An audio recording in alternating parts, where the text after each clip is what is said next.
This is స్పందన. Welcome back to my channel house wife healthy life. ఎలా ఉన్నారు అందరూ? బాగున్నారా? నేనైతే చాలా బాగున్నానండి. లంచ్ అయిందా? ఇవాళ మీరు లంచ్కి ఏ ఐటెం చేసుకున్నా సరే, రేపు మాత్రం లంచ్ టైంకి నేను ఈరోజు పోస్ట్ చేయబోయే రెసిపీనే చేసుకోవాలి, ఓకేనా? ఈరోజు నేను ఏ రెసిపీ పోస్ట్ చేయబోతున్నానంటే, ఆల్రెడీ మీకు ఇంతకుముందు వీడియోస్లో చెప్పాను, సాటర్డే నాన్ వెజ్ రెసిపీ అనేది పోస్ట్ చేయబోతున్నానని. సో ఇవాళ మన నాన్ వెజ్ రెసిపీ ఏంటంటే ధాబా స్టైల్ మటన్ కర్రీ అనమాట. యాక్చువల్లీ ఈ రెసిపీ కంప్లీట్గా నాది కాదు. కంప్లీట్గా ఏంటి, అసలు నాది కాదు. నేను యాక్చువల్లీ మటన్ కర్రీ చాలాసార్లు చేశాను, కానీ అది ఒక్కొక్క మటన్ కర్రీ ఒక్కొక్క డిజాస్టర్ అయిపోయిందనమాట.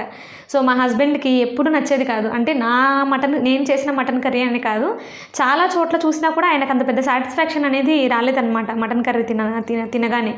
సో మేము ఒక ధాబాలో మటన్ కర్రీ టేస్ట్ చేసాము, అది చాలా చాలా చాలా బాగుంది. సో అందుకే నేను మొహమాట పడకుండా వెంటనే ఆ కుక్ దగ్గరికి వెళ్ళి అడిగాను, మీరు ఎలా చేశారు, నేను ఎలా చేసుకుంటే ఈ టేస్ట్ వస్తుంది అని అడిగాను. సో ఆయన ఏం చెప్పాడంటే, రెస్టారెంట్ అండ్ ధాబా స్టైల్లో కాకుండా ఇంచుమించుగా అలాగే వచ్చేలాగా ఇంట్లో ఎలా చేసుకోవాలో స్టెప్ బై స్టెప్ చెప్పారనమాట. అంటే ఏ స్పైసెస్ ఎప్పుడు యాడ్ చేయాలి అని. సో అప్పుడు నాకు అర్థమైంది, ఓహో ఇలా చేయాలా, నేను అసలు ఇన్ని మిస్టేక్స్ చేశానా నేను ఇంతకుముందు చేసిన మటన్ కర్రీలో అనిపించింది. సో ఆ ఇన్స్ట్రక్షన్స్తో ఇంకా ఆ కరెక్ట్ కొలతలతో నేను మటన్ కర్రీ అనేది ఇవాళ పోస్ట్ చేస్తాను. మీరు ఆ వీడియో చూడబోయే ముందు నా వీడియోస్ మీకు నచ్చితే, మీకు ఎంతో కొంత నేర్చుకున్నాం అనిపిస్తే, ఇన్ఫర్మేటివ్గా అనిపిస్తే తప్పకుండా లైక్ చేయండి. మీరు ఎక్కువ మంది లైక్స్ చేస్తే నా వీడియోస్ అనేవి ఎక్కువ మందికి రీచ్ అవుతాయన్నమాట. సో నచ్చిన వీడియోస్ని మీరు మాత్రమే చూడకుండా మీ ఫ్రెండ్స్కి కూడా షేర్ చేసి వాళ్ళని కూడా సబ్స్క్రైబ్ చేసుకోమని చెప్పండి. మీరు కూడా సబ్స్క్రైబ్ చేసుకోండి, పక్కనున్న బెల్ ఐకాన్ క్లిక్ చేయడం మాత్రం మర్చిపోవద్దు. ఓకే, ఇప్పుడు ఎక్కువ ఆలస్యం చేయకుండా మనం మటన్ కర్రీ పర్ఫెక్ట్ కొలతలతో, పర్ఫెక్ట్ ఇన్స్ట్రక్షన్స్తో ఎలా చేయాలో చూద్దాం. నేను ఇక్కడ 1/2 కిలో మటన్ తీసుకున్నానండి, సన్నగా కట్ చేశాను. 1/2 కిలో మటన్కి ఒక మీడియం సైజు ఆనియన్ పడుతుంది, అల్లం వెల్లుల్లి, ఇంకా కొత్తిమీర, పుదీనా అన్నమాట. పుదీనా అయితే కొంచెం తీసుకున్నాను. మన స్పైసెస్ చూద్దాం. 1/2 కిలోకి నేను ఒక ఎండుమిర్చి, ఒక చెక్క, 2 లవంగాలు, 5-6 మిరియాలు తీసుకున్నాను. కొబ్బరి ఇంకా ఇటు పక్క ఉన్న కొత్తిమీర కావాలనే ఎక్కువ తీసుకున్నాను నేను, నాకు గ్రేవీ ఎక్కువ కావాలి కాబట్టి. ఫస్ట్ అయితే మనం మసాలాలు ఉన్నాయి కదా, అవి డ్రై రోస్ట్ చేసుకుందాం. మసాలాలు ఉన్నవి కొన్ని అయినా వాటిని డ్రై రోస్ట్ అనేది కంపల్సరీ చేసుకోవాలండి.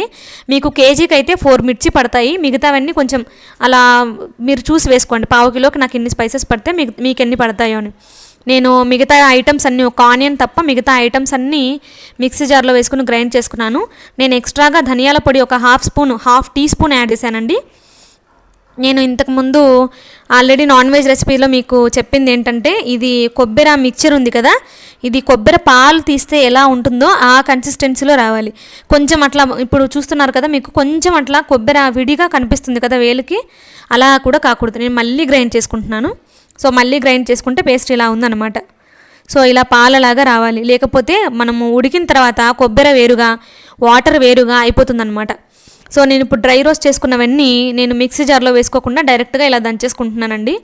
ఎందుకంటే ఇవి కొంచెం బరకగా మనకు కావాల్సినట్టు రావాలంటే మనం రోట్లో దంచుకోవడమే మంచి పద్ధతి. మీకు స్పైసెస్ ఎక్కువగా ఉంటే మీరు మిక్సీ జార్లోనే వేసుకోవచ్చు. ఫస్ట్ అయితే నేను కుక్కర్లో ఆయిల్ వేసేస్తున్నాను. మనము ఫస్ట్ డ్రై రోస్ట్ చేసుకున్న మసాలాలు వేస్తున్నానండి. దాని తర్వాత దీంట్లో కొంచెం ఉడికిన తర్వాత ఆనియన్ వేస్తాను.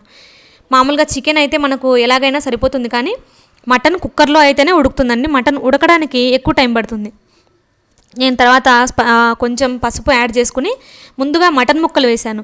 మనకు మటన్ ఎప్పుడైనా సరే ముందు కారం వేసుకోకూడదు, లేదా కారంతో మ్యాగ్నెట్ కూడా చేయకూడదు. ఎందుకంటే మటన్ ఉడకడానికి కొంచెం, అంటే ఆయిల్లో కొంచెం ఉడకడానికి ఒక 15 మినిట్స్ పడుతుంది. కానీ మనం కారం వేసేస్తే ఏమవుతుందంటే, కారం ఉడకడానికి ఒక 1 మినిటే పడుతుంది. కాబట్టి ఆ టేస్ట్ అనేది అక్కడ కొంచెం చేంజ్ అయిపోతుంది. అందుకనే ఒక 15 మినిట్స్ తర్వాత నేను ఈ మటన్ చూశాను, కొంచెం ఇలాగా ఈ కన్సిస్టెన్సీలో వచ్చిందనమాట. తర్వాత నేను చిల్లీ పౌడర్ యాడ్ చేస్తున్నాను. నేనైతే చిల్లీ పౌడర్ ఎక్కువ యాడ్ చేస్తున్నాను, ఎందుకంటే నా దగ్గర ఉన్న చిల్లీ పౌడర్కి ఏంటంటే కలర్ ఎక్కువ, కంటెంట్ తక్కువ అనమాట. కలర్ అంత ఉంది కానీ అంత కారం ఏమీ ఉండదు. సో మీరైతే కారం చూసి వేసుకోండి. నేను ఇందాక మిక్సీ జార్లో వేసి గ్రైండ్ చేసుకున్న పేస్ట్ ఉంది కదా, కొబ్బరి, కొత్తిమీర, ఇంకా ధనియాల పొడి, అవన్నీ, పుదీనా, అవన్నీ కలిపి వేసినవి దీంట్లో వేసేసాను అనమాట. మటన్ ఉడికేసరికి ఈ కన్సిస్టెన్సీ అయితే సరిపోతుందండి, వాటర్ వేయక్కర్లేదు. కాకపోతే నాకు కొంచెం గ్రేవీ ఎక్కువ కావాలి అనే ఉద్దేశంతో టీ కప్స్ ఉంటాయి కదా, ఆ టీ కప్స్తో 2 గ్లాసెస్ ఆఫ్ వాటర్ వేసుకున్నాను నేను. ఇప్పుడు ఇది కొంచెం వేడిగా ఉంది కాబట్టి మనమైతే ఫస్ట్ కుక్కర్ మూత పెట్టేసి తర్వాత విజిల్ పెట్టుకోవాలి. లేకపోతే కుక్కర్ మూత ఆ వేడికి మనం కరెక్ట్గా సెట్ అవ్వదు, పైకి వచ్చేస్తుంది అనమాట. ఇప్పుడైతే విజిల్ పెట్టిన తర్వాత హై ఫ్లేమ్లో 6 to 7 విజిల్స్ వచ్చేలాగా చూసుకోవాలి. విజిల్స్ వచ్చిన తర్వాత కూడా ఫ్లేమ్ అంతా ఆ స్ట్రీమ్ అంతా అయిపోయిన తర్వాత మాత్రమే ఓపెన్ చేయాలండి. ఓపెన్ చేస్తే ఇలా ఉందన్నమాట. కొంచెం లూజ్గా అయిపోయినట్టుగా అనిపిస్తుంది కదా, ఇది ఒక 5 నిమిషాల్లో సెట్ అయిపోతుందండి. ఆ గ్రేవీ అనేది బాగా దగ్గర పడుతుందన్నమాట. మటన్ ముక్కలు అయితే చాలా పర్ఫెక్ట్గా ఉడికాయండి, కరెక్ట్గా ఎక్కువ కాకుండా తక్కువ కాకుండా ఉడికాయన్నమాట. నేనైతే 7 విజిల్స్ వరకు ఉంచుకున్నాను. దీంట్లోకి సద్దరొట్టె చాలా బాగుంటుందని చెప్పాను కదా, సో నేను సద్దరొట్టె అయితే ఇలా చేశానండి. అంటే కొంచెం లవ్ షేప్లో ట్రై చేశాను అనమాట. చూసారా ఎంత మంచి రంగు వచ్చిందో. దీంట్లో మీ ఇష్ట ప్రకారం మీరు ఆనియన్స్ అయినా వేసుకుని తినొచ్చు, సైడ్కి లెమన్ కూడా స్క్వీజ్ చేసుకుని తినొచ్చు, చాలా బాగుంటుంది. చూసారు కదండి, ఎన్నోసార్లు ఎంతో కష్టపడి బాగా చేయాలనుకున్న మటన్ కర్రీ ఇప్పుడు ఈజీగా చాలా క్విక్గా అయిపోయింది కూడా. మటన్ కర్రీ చాలా బాగా కుదిరిందండి. ఇది మీరు కూడా మీ ఇంట్లో తప్పకుండా ట్రై చేయండి, కరెక్ట్గా వస్తుంది. పర్ఫెక్ట్గా ఇదే స్టెప్స్ ఫాలో అయ్యి చేయండి, ఖచ్చితంగా టేస్టీగా వస్తుంది.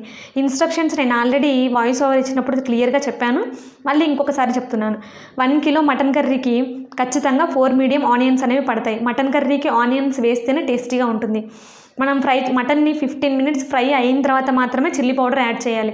మటన్కి మాత్రం మ్యాగ్నేట్ చేయకూడదండి, ఖచ్చితంగా ఫ్రై అయిపోయిన తర్వాత మాత్రమే చిల్లీ పౌడర్ వేయాలి. ఇంకా మసాలాలన్నీ ఉంటాయి కదా, మనం ధనియాల పొడి వేసుకున్నా ఏ మసాలాలు వేసినా సరే కుక్కర్ మూత పెట్టే లోపల మాత్రమే వేయాలి. తీసిన తర్వాత మళ్ళీ వేరే మసాలాలు యాడ్ చేయకూడదు. మీకు కావాలంటే లెమన్ అనేది మాత్రం కుక్కర్ మూత తీసిన తర్వాత ఫైనల్గా యాడ్ చేసుకోవచ్చు, అది తప్ప మిగతా ఏదైనా సరే ముందే యాడ్ చేసుకోవాలి. ఈ మటన్ కర్రీని మీరు రేపు ట్రై చేయడం కుదరకపోతే ఇంకొక 1 మంత్ తర్వాత అయినా ఎప్పుడు ట్రై చేస్తే అప్పుడు ఎలా ఉందో నాకు కామెంట్ పెట్టడం మాత్రం మర్చిపోవద్దు. అయ్యో ఈ అమ్మాయి 1 మంత్ క్రితం పెట్టింది, 2 మంత్స్ క్రితం పెట్టింది, ఇప్పుడు మనం కామెంట్ పెట్టొచ్చా అని మాత్రం ఆలోచించద్దండి. మీ కామెంట్స్ ఎప్పుడు పెట్టినా నేను రిప్లై ఇవ్వడానికి రెడీగా ఉంటాను. నా ఛానల్లో వీడియోస్ మీకు నచ్చితే తప్పకుండా లైక్ చేయండి, మీ ఫ్రెండ్స్కి కూడా షేర్ చేయండి, వాళ్ళను కూడా సబ్స్క్రైబ్ చేసుకోమని చెప్పండి, మీరు కూడా సబ్స్క్రైబ్ చేసుకోండి. ఆ పక్కనున్న బెల్ ఐకాన్ క్లిక్ చేసి ఆల్ అనే ఆప్షన్ క్లిక్ చేస్తే మాత్రమే నా వీడియో అప్డేట్స్ అనేవి వెంటనే మీకు వచ్చేస్తాయి. Okay, bye bye.